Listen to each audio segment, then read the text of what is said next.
I have the privilege of representing the schools that are members of the iStep Collaborative.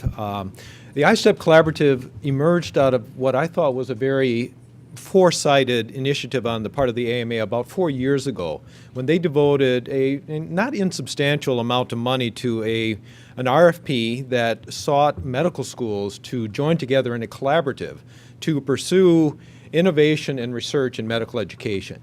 This was a bit of a risky proposition because the collaborative was not formed around a specific issue. So it was not trying to identify schools that were concerned about improving primary care education or a specific outcome.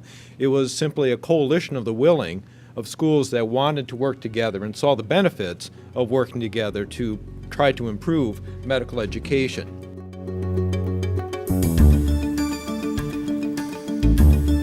The mission of this collaborative was to try to improve the care of patients, obviously, through medical education research, and to take advantage of research opportunities by offering the resources of this collaborative, which in its entirety accounts for a substantial proportion of the graduating medical students, the residents of North America.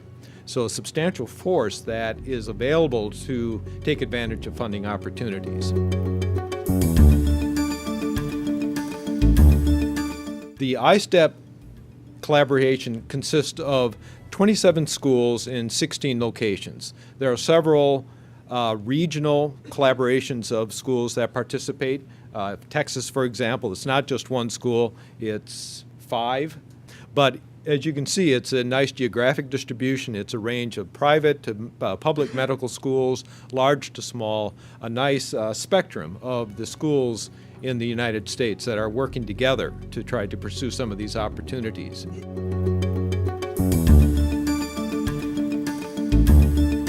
All the medical schools facing an LCME review are required to address the learning environment.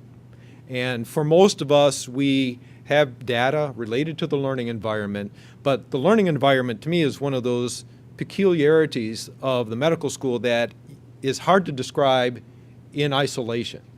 To really look at the learning environment, you have to be able to compare medical schools to find out whether student-faculty ratio makes a difference, whether facilities matter in the learning environment. And until we bring schools together to actually do those comparisons, we have very little to say about the dynamics of the learning environment. This is what the collaborative is designed to do. So we have gathered together 17 medical schools that are following a standard protocol to gather information about the learning environment at each of the schools and evaluate the impact of that environment on selected student outcomes. Obviously, academic performance, some psychosocial characteristics like tolerance for ambiguity, but also professionalism, burnout, and empathy. We are recruiting another cohort of medical students in medical schools for next year.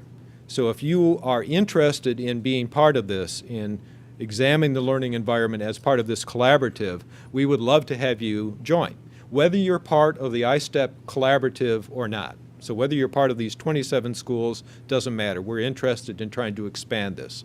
So William Filstead at the AMA is the director of the AMA's oversight of this, and that would be the person to contact if you're interested. We think this is a rather unique opportunity with one of the larger collaborative efforts, I think, that I know of among medical schools to really provide some really useful information about a very complex topic.